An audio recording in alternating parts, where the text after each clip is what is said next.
Welcome everyone. আপোনালোক সকলোকে আমাৰ জ্ঞান তীৰ্থ ৱেটো সাকসেছ ইউটিউব চেনেললৈ পুনৰবাৰ স্বাগতম জনাইছো। দিস ইজ জ্ঞান প্ৰকাশৰ সৈতে পোনপটীয়াভাৱে জড়িত হৈ থাকিবলৈ আপোনালোকে আমাৰ ইউটিউব চেনেলটো সাবস্ক্ৰাইব কৰাৰ লগতে আমাৰ যদি টেলিগ্ৰাম চেনেল আছে তাতো আপোনালোকে জয়েন কৰি ল'ব পাৰে। কাৰণ আমি তাতে ৰেগুলাৰ মক টেষ্ট আৰু পিডিএফ নোটসমূহ আমি তাত ৰেগুলাৰলি আপডেটসমূহ তাতে দি থাকোঁ। ইয়াৰ লগতে আপোনালোকে আমাৰ ডিএলএডৰ যিটো পিএনটি টেষ্ট পেটৰ এক্সামটো হ'ব, তো তাৰ কাৰণে একেবাৰে আমাৰ যিটো ৰিসেন্ট তেওঁলোকৰ প্ৰিভিয়াছ ইয়াৰ কুৱেশ্যন পেপাৰ থাকে তাৰ ওপৰত ভিত্তি কৰি আমি কেইখনমান মক পেপাৰ উলিয়াইছো। আমি সেইটো দেখাই দিব বিচাৰিম আপোনালোকক। তো এখন আমাৰ পোষ্টাৰখন চাব পাৰে জ্ঞান তীৰ্থ ৱেটো সাকসেছে ডিএলএডৰ 2025 চনৰ যিটো পেটৰ এক্সাম হ'ব তাৰ কাৰণে 5খনকৈ মক পেপাৰ উলিয়াইছে আৰু গোটেইকেইখন 99 ৰুপিজতে আপোনালোকে লাভ কৰিব। মাত্ৰ গৈ পিনি আপোনালোকে এই যিটো ইমেইল এড্ৰেছ g1565813@gmail.com, পুনৰবাৰ কৈছোঁ g1565813@gmail.com, ইমেইলটো আমাৰ ডেছক্ৰিপশ্যনটো থাকিব। তাতে গৈ পিনি আপোনালোকে জাষ্ট এটা মেইল এটা আপোনালোকে ড্ৰপ কৰিব যে আমাক মক পেপাৰসমূহ লাগে ডিএলএড পিএনটি টেটছৰ কাৰণে। লগতে আপোনালোকে যদি স্ক্ৰীনশ্বট যদি পঠাই দিয়ে পে'মেণ্টৰ স্ক্ৰীনশ্বট, তেতিয়াহ'লে ডেফিনেটলি আপোনালোকে সেই আপোনালোকৰ মেইলটোতে ৰিপ্লাই পাই যাব। 5খন মক পেপাৰ আপোনালোকে পাই যাব আৰু সেইখন আপোনালোকে ছল্ভ কৰিব পাৰিব। ঠিক আছে, তো আজিৰ ভিডিঅ'ত আমি যিহেতু এটা জব নটিফিকেশ্যনৰ বিষয়ে আমি আলোচনা কৰিবলৈ গৈ আছোঁ। তো এইটো এটা সৰু জব নটিফিকেশ্যন যিটো নেকি ডিব্ৰুগড় ডিষ্ট্ৰিক্ট কমিশ্যনৰ তৰফৰ পৰা ওলাই আহিছে। এইটো অৰ্ডাৰটো আপোনালোকে চাই ল'ব পাৰে। ইন পাৰ্চুৱেঞ্চ অফ নটিফিকেশ্যনছ নম্বৰটো দিয়া আছে, ডেটটো দিয়া আছে। বেছি সময় আপোনালোকৰ হাতত নাই। তাতে আপোনালোকৰ ডিষ্ট্ৰিক্ট কমিশ্যনাৰ যিটো ডিব্ৰুগড়, তো তাৰ পৰা তেওঁলোকে কেইটামান কণ্ট্ৰেকচুৱেল বেচিছত কেইটামান পোষ্ট তেওঁলোকে ভেকেণ্ট কৰিছে, ৰিক্ৰুইট কৰিছে, এডভাৰটাইজ কৰিছে। প্ৰায় 11 মান্থৰ কাৰণে ইনিচিয়েলি আপোনালোকক তাতে এপইণ্ট কৰা হ'ব। কিন্তু সেইটো এডভাৰটাইজমেণ্টতে লিখা আছে, বাৰে প্ৰতি কৈ আছোঁ। কিন্তু এইটোতো কিন্তু আপোনালোকৰ যিটো ছাৰ্ভিচ পিৰিয়ড এইটো বঢ়াই গৈ থাকে আৰু আপোনালোকে 60 years মানলৈকেতো এইটো কৰিব পাৰে। আৰু ইয়াতে খুব ধুনীয়া দৰমহা আৰু তাতে খুব এটা ইয়েৰলি ইনক্ৰিমেণ্টটো আপোনালোকে লাভ কৰিব। ঠিক আছে, ইয়াতে প্ৰথম পোষ্টটো আছে ডিষ্ট্ৰিক্ট প্ৰজেক্ট মেনেজাৰ। ঠিক আছে, ছেকেণ্ডটো ডিষ্ট্ৰিক্ট টেকনিকেল ছাপৰ্ট ষ্টাফ। আৰু ডিষ্ট্ৰিক্ট প্ৰজেক্ট মেনেজাৰতো ডিউটিখিনি গমেই পাইছে কেনেকুৱা ধৰণৰ হ'ব। গোটেই ডিষ্ট্ৰিক্টৰ যিখিনি প্ৰগ্ৰেম গোটেইখিনি তেওঁলোকে মেইনটেইন কৰিব লাগিব। আৰু বাকী থাকিলে ডিষ্ট্ৰিক্ট টেকনিকেল ছাপৰ্ট ষ্টাফ, তেওঁলোকে গোটেই ডিষ্ট্ৰিক্টৰ কামখিনিত ছাপৰ্ট কৰিব লাগিব। সেইখিনি আৰু টোটেল পোষ্ট আছে আপোনালোকৰ। তো এইকেইটা পোষ্টৰ কাৰণে অতি সোনকালে তেওঁলোকে ৰিক্ৰুইট কৰিব। গতিকে সোনকালেই হয়তো ৰিটেন এক্সামটো হ'ব। একেবাৰে সময় দিয়া নাই আপোনালোকৰ কাৰণে। আজি যিহেতু 11 তাৰিখ নহয়নে, আজি 12 তাৰিখ। তো 12 তাৰিখে ভিডিঅ'টো বনাই আছোঁ। আপোনালোকে 13 তাৰিখৰ ভিতৰত যদি আপোনালোকে কালিলৈ কিন্তু এখন পঠাবই লাগিব। মোৰ অলপমান প্ৰব্লেমেই হ'ল, আপোনালোকক দেৰিকৈ জনাইছোঁ। কিন্তু পোষ্টখিনি যিহেতু ভাল, মই দেৰিকৈ হ'লেও আপোনালোকৰ কাৰণে লৈ আহিলোঁ।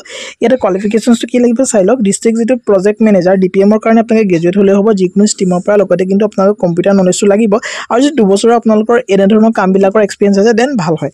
And then district technical support ষ্টাফৰ কাৰণে আপোনালোকৰ যিটো 10+2 পাছ কৰিলে হৈ যাব যিকোনো ষ্ট্ৰীমৰ পৰা। লগতে ডিপ্ল'মা যদি IT-ত আছে, তেতিয়াহ'লে আপোনালোকে এইটো এপ্লাই কৰিব পাৰিব। এবছৰীয়া যদি এক্সপিৰিয়েঞ্চ থাকে দেন ভাল হয়। আৰু এজৰ ক্ষেত্ৰত minimum age for applying DPM and DTS-ৰ কাৰণে আপোনালোকৰ 41, মেক্সিমাম এজটো 41 বছৰ, মানে 41 বছৰলৈকে এপ্লাই কৰিব পাৰিব। কিমানৰ পৰা এপ্লাই কৰিব পাৰিব? 18 বছৰৰ পৰা। আৰু DPM-ৰ কাৰণে 21 বছৰৰ পৰা আপোনালোকে এপ্লাই কৰিব পাৰিব। ঠিক আছে, আৰু ডিউৰেশ্যন অফ এছাইনমেণ্ট এইখিনিতো কৈ আহিছোঁ মই। ৱৰ্ক লোকেশ্যনটো আপোনালোকৰ ডিব্ৰুগড়তে হ'ব। পাছত হয়তো আপোনালোকে ট্ৰেন্সফাৰ ল'ব পৰা হ'ব পাৰে। আৰু ইয়াতে চিলেকশ্যন প্ৰচিডিউৰটো কি হ'ব? There shall be written exams followed by personnel interview test, যিটো নেকি DPM আৰু DTS-ৰ কাৰণে এটা ৰিটেন এক্সামত হ'ব আৰু আপোনালোকৰ পাৰ্চনেল ইণ্টাৰভিউ PI-টো হ'ব। The multiple choice questionnaires written examination will carry 50 marks, অৰ্থাৎ 50 মাৰ্কছৰ এটা আপোনালোকৰ ৰিটেন এক্সাম হ'ব। The personnel interview shall be total 50 marks হ'ব। The final selections of the candidate shall be done based on the আপোনালোকৰ এইখিনি আচলতে গোটেইখিনি ৰিটেন এক্সামটোৱে হ'ব। আৰু লগতে আপোনালোকৰ PI এটা হ'ব। গতিকে চিন্তা কৰিবলগীয়া নাই। ৰিটেন এক্সামটো একেবাৰে একদম ইজি কুৱেশ্যন আহে, 50টা কুৱেশ্যন আহিব। আৰু আপোনালোকে for the candidates who has been serving in similar position under any district administration across the state 2 marks will be awarded. এনেকুৱা ধৰণৰ কামত যদি আপোনালোকৰ এক্সপিৰিয়েঞ্চ আছে, আপোনালোকে 2 মাৰ্ক এটা লাভ কৰিব। আৰু maximum 16 marks the personnel interview for a minimum experience period যদি 8 years আছে। তো সেইখিনিয়ে আৰু এপ্লাই কৰিবলৈ বিশেষ একো কৰিব নালাগে। Interested candidates are required to submit the application form as per the format place at the bottom. এই যিটো PDF, এই PDFটো মই আপোনালোকক এভেইলেবল কৰাই দিম টেলিগ্ৰাম চেনেলত। তো ইয়াতে তলত এখন এপ্লিকেশ্যন ফৰ্ম আছে, ধুনীয়াকৈ চিম্পুল এখন এপ্লিকেশ্যন ফৰ্ম। তাতে ফিল আপ কৰি পানি আপোনালোকে পোষ্টত এইটো পঠাই দিলেই হ'ব। গোটেই ডকুমেণ্টখিনি আপোনালোকে চেল্ফ এটেষ্ট কৰি কিন্তু তাতে দি দিব। ঠিক আছে, ফটো একপি তাতে পেষ্ট কৰি দিব আৰু 2 কপি আপোনালোকে কি কৰিব,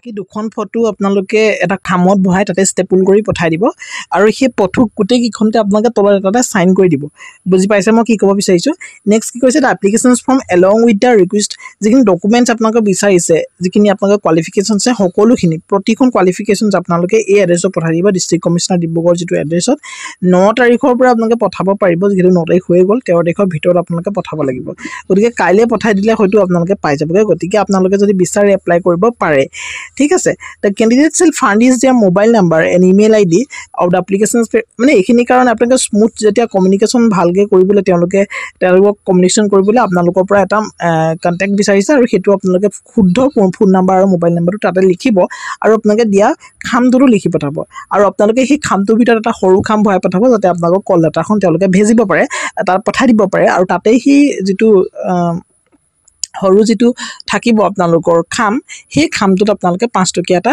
পোষ্ট টিকেট লগাই দিব the date of written examination personnel interview will be notified later পিছতকৈ আপোনালোকক জনাব তেওঁলোকৰ ৱেবছাইটত এইটো ৱেবছাইট আপোনালোকে ভিজিট কৰি থাকিব পাৰিব ঠিক আছে নেক্সট কি লাগিব এইখিনি আপোনালোকে চাই ল'ব পাৰে সেল এপ্লিকেশ্যন কপিজ অফ আপোনালোকে ডকুমেণ্ট বুলি ক'বলৈ তলত দিয়া এইখিনি দেখিছে কি ডকুমেণ্ট লাগিব খুব ধুনীয়াকৈ লিখা আছে আপোনালোকৰ এডুকেশ্যনেল মাৰ্কশ্বিট চাৰ্টিফিকেট সকলোখিনি যিমান আছে আপোনালোকে তাতে দি দিব যদিও গ্ৰেজুৱেশ্যনৰ পোষ্টৰ কাৰণে আপোনালোকে এপ্লাই কৰিছে বাকী আপোনালোকে যদি আছে আপোনালোকে দিব পাৰিব আৰু ইয়াৰ লগতে মেডিকৰ এডমিটটো এজ প্ৰুফ চাৰ্টিফিকেট হিচাপে দিব পাৰিব 3খন কপিজ আপোনালোকে পাছপৰ্ট চাইজ দিব তাতে আপোনালোকে চাইন কৰিব আপোনালোকে এমপ্লয়মেণ্ট এক্সচেঞ্জ ৰেজিষ্ট্ৰেশ্যন কাৰ্ডখন কিন্তু তাতে দি দিব লাগিব সেই নাম্বাৰটো আপোনালোকক লাগিব the applicant required to enclose self address বুজি পাইছে এনভেলপ এখন আপোনালোকে তাতে পঠাই দিব লাগিব আৰু কিবা যদি প্ৰব্লেম থাকে আপোনালোকে যদি কিবা ভুল তথ্য পঠাইছে তেতিয়াহ'লে আপোনালোকৰ কেণ্ডিডেটছৰটোক কেনচেল কৰা হ'ব গতিকে এইখিনি আৰু বৰ বেছি কথা নকওঁ এইখিনি খুব এটা ভাল জব আপোনালোকে এপ্লাই কৰিব পাৰে আৰু এইখন আপোনালোকৰ যিখন এপ্লিকেশ্যন ফৰ্ম সেইখনে ফিল আপ কৰি আপোনালোকে পঠাই দিব লাগিব তো ভিডিঅ'টো সৰু এটা জাষ্ট ইনফৰ্মেটিভ ভিডিঅ' আছিলে যদি ইচ্ছা কৰে আপোনালোকে কিন্তু এপ্লাই কৰিব পাৰে ঠিক আছে thank you so' much see you next video'